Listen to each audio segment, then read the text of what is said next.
Well, today's episode, we're going to still continue reviewing some past events.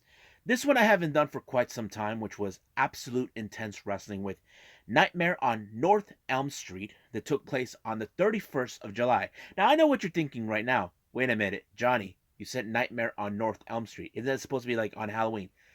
I strongly agree, but it did not happen that way. I wish it should have, but it didn't.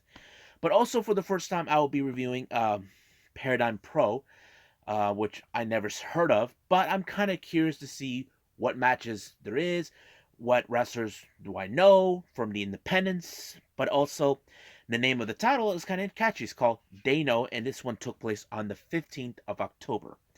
And also, we cannot forget AEW Dark Elevation, which features 8 stacked matches, which I'm kind of curious to see who will make their appearances, if there's any wrestlers we know from previous promotions or somewhere in the independents.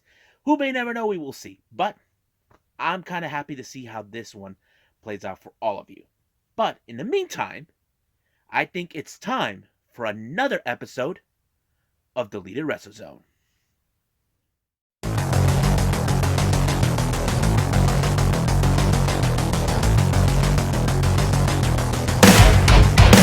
Are you ready? Get up, get up! Get up, get up! Get up, get up! Get up, get up! Get up, get up! Get up, get up!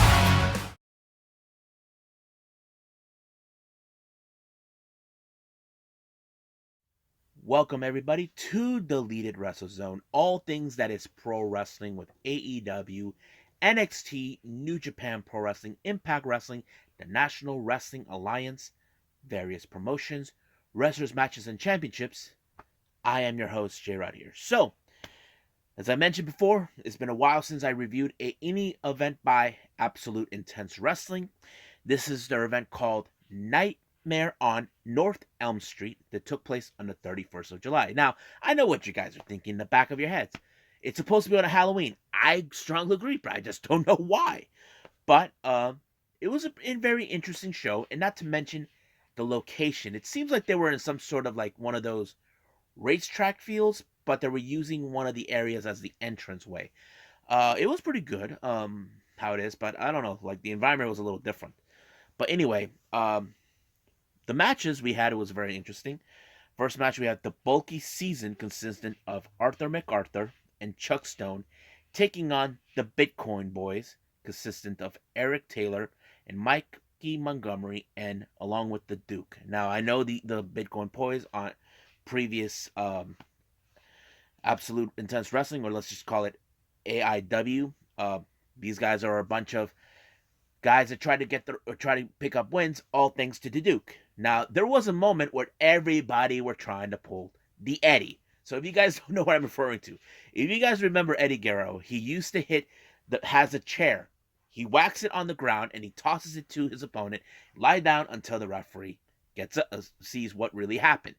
Well, all 4 competitors got that, but the one person that took the fall, but it was the Duke, the manager of the Bitcoin Boys. So basically took the fall, but however, it did not work for the bulk season, thinking they can try to spoil the Duke's ways of winning, but somehow it was Mikey Montgomery that picked up the victory for their team, which was a very surprising move. Next up, we have Brian Carson taking on TKD. Very interesting match. Basically, it ended with a very impressive submission move. Basically, he made Brian Carson tap out, with some sort of like I don't remember what he did, but it was pretty interesting.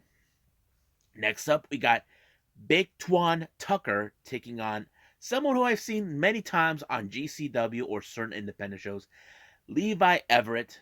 As you know, he took this into a war between him and Big.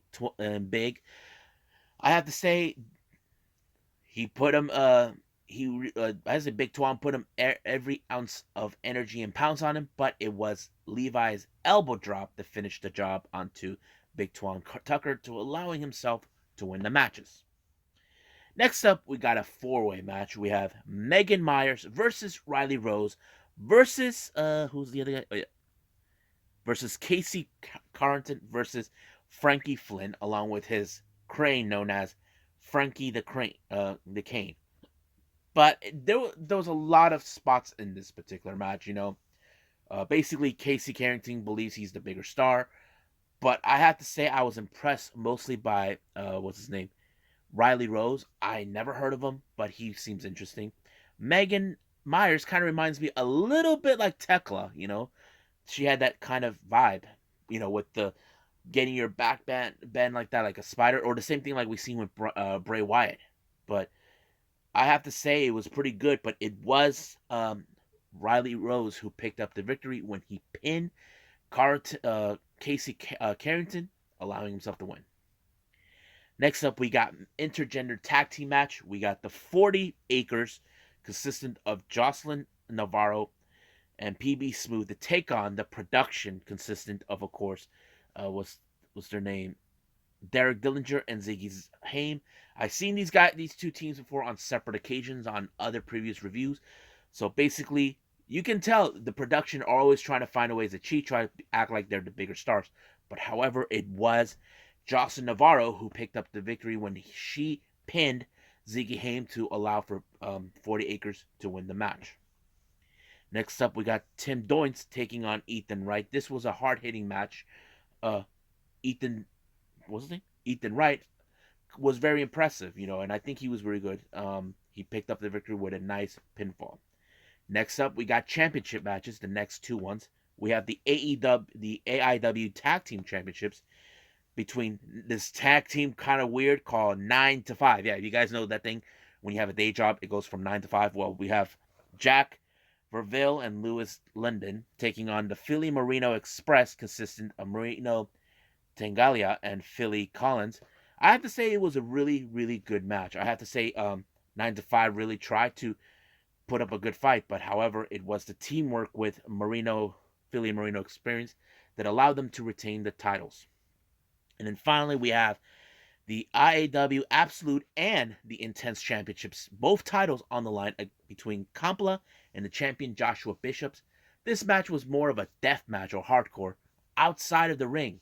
But however, it was Bishop who put up the table, laid Kampla to the flat on the table, allowing himself to drop off a moving truck. Not really moving, but it was in fact how he picked up the victory. So Bishop retained the title, and he's still the champion. So coming up, we got Paradigm Pro.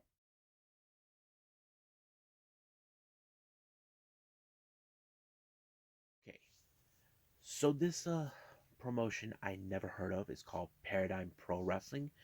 Uh, Originally, I just saw it as Paradigm Pro. This promotion is based out of Jeffersonville, Indiana, which is okay, really interesting. Um, this show is called They Know. This took place on the 15th of October of 2021. So there were a lot of good wrestlers that I recognize. So let's start with the first one. This one is a bit of an introduction match with Freddie Hudson, who was a former PBW champion, taking on a new guy who's just coming into the promotion named Merrick Donovan. I have to say this guy Merrick Donovan has a bit of the more technicality style, kind of like Davey Richards, um, Fred Yehai, those type of guys, and I think it kind of fits perfectly. And by surprising, he won by submission, and of course, Freddie Hudson gave him the handshake of welcome to Paradigm Pro. So I had to say it was pretty good. Now our next match is a championship match. This is for the PPW Tag Team Championship in a three-way. First team is the Lost Boys, Adam Slade, Chase Holiday versus Mandatory Violence Connection, or as NVC has Eli Knight, a name that I mentioned before, teaming with Cameron Saturn versus the champions the Oddie, but now they used to go by the Odyssey, Chris Copeland and Jack Andrews. The reason they changed their name is because they are part of a group with Myron Reed, and they have another guy with them named Hakeem. So not much about that. But the match itself was more of a, how do I say,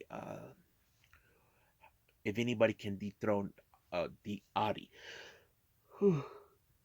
But however, in this particular match, the Audi did have Hakeem, who is in fact on ringside watching, and of course, you know for a fact he's going to help, and that's how it ended. It did allowed for the Audi to retain the titles. Next up, we got Braden Lee versus Zay Washington. Now, this was when Braden Lee changed his attitude, more of a kind of like Diamond Mine Imperium setup, taking on a guy who is a very good high flyer, which is Zay Washington, and it played out pretty well. The match kind of went in that direction. So a high flying outdid the groundwork. So basically, I can't say if that's a good thing or a bad thing, but that's how the stories is telling out, you know. So Zay Washington won, and that's how it is.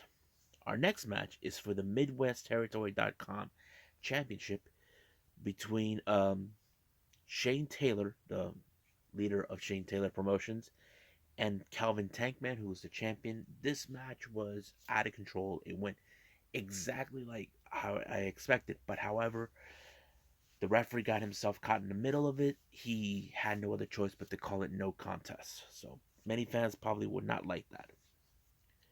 Next up, we got the ladies taking action. We got a four-way match. We have Charlie Cruel versus Jocelyn Navarro from 40 Acres, Carla Cassidy, and someone who I mentioned countless times, Billy Starks. This match was out of this great. However, I think the person who was the fan favorite here, from what the fans are looking at, is Charlie Cruel. So she was able to pick up the victory when she pinned Kayla Cassidy, and it was like, whoa. And then, of course, she tried to raise the ref's head instead of her being the one. You won the match, but it didn't. Our next match, which is the semifinal, is Cold Radic taking on the American Wolf, David Richards. Now, you know for a fact this is one of those technical wrestling styles that Davey Lee Richards knows this is his wheelhouse. And like any other match, Davey Richards won by putting Cole Radic in a ankle lock, and that was it. Now we get to the main event, which is for the PPW Championship with Shug D, or as we know him in AEW by Chris Jericho, Pineapple Pete, taking on the GOAT, Myron Reed. Now, this was a very interesting match. Apparently, the Audi and Akeem showed up to give another helping hand. And then, of course, other people who don't like the Audi shows up and try to level the playing field. But all of this interference, somehow Shug D won the title. And that kind of goes like, how can this happen? But I think Myron Reed did not calculate this pretty much well. But um, what I thought about the show, it was okay. If I have to rank this between 1 to 10, I'll give it an 8. It was pretty good. Some wrestlers I do recognize, and that's what I see. But for now, hopefully, if there's another one like this, I'll review that for all of you. But I think it's time for AEW Dark Elevation.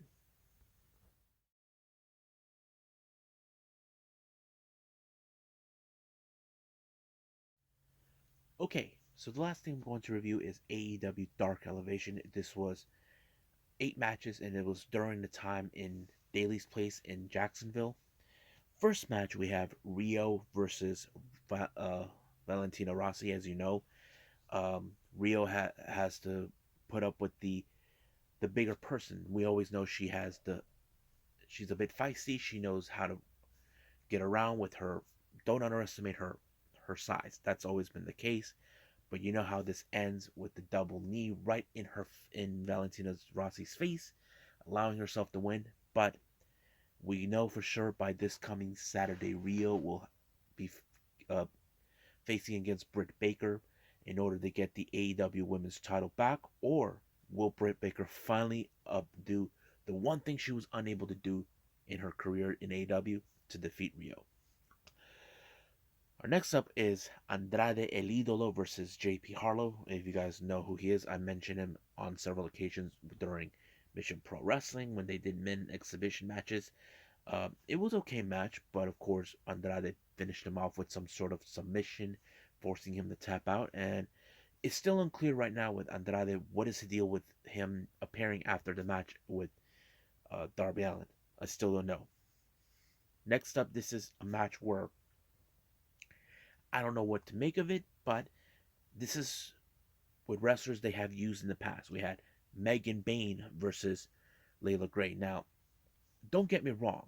These are women we have seen. I've seen these women outside in other promotions, but I don't know if this is one of those things where Tony wants to be impressed and maybe sign one of these girls into a contract. I don't know, but Megan Bain has been very impressive, even when you don't see her that impressive in AEW. And I wish she was in those positions where she loses the match. But now we get to see what she can do when she's not facing one of the bigger stars. And I think it was pretty cool, good.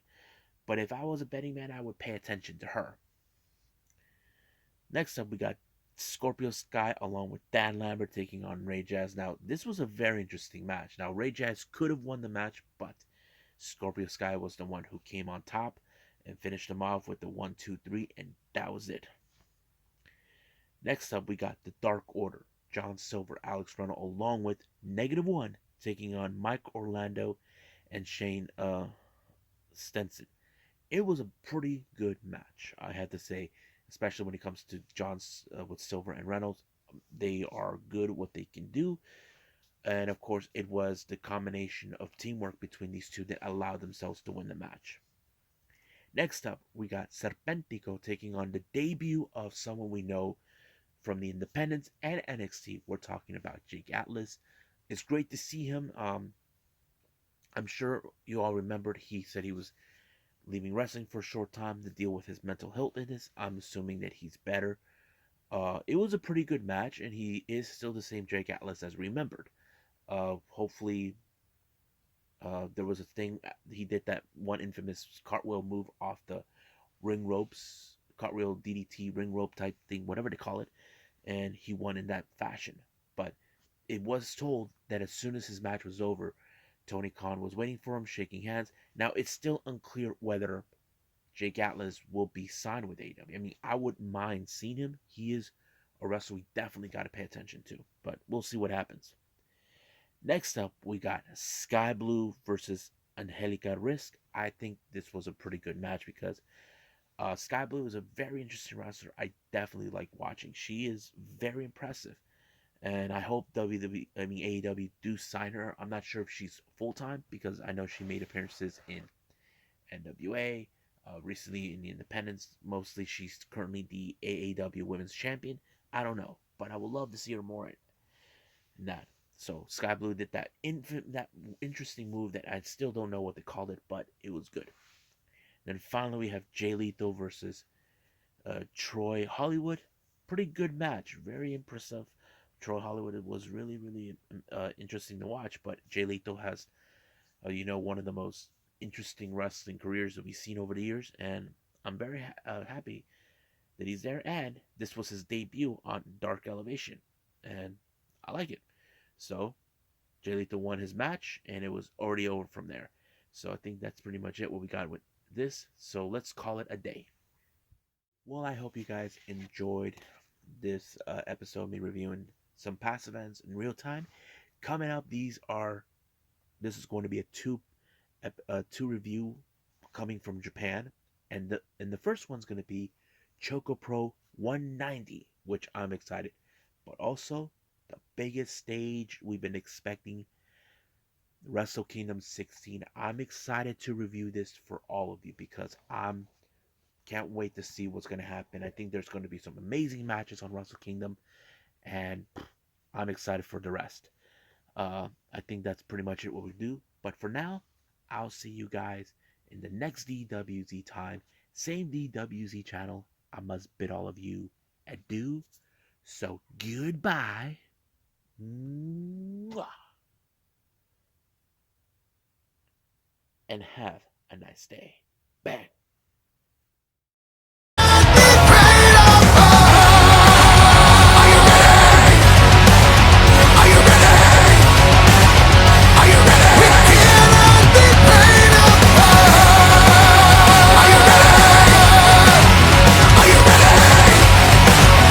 Are you ready?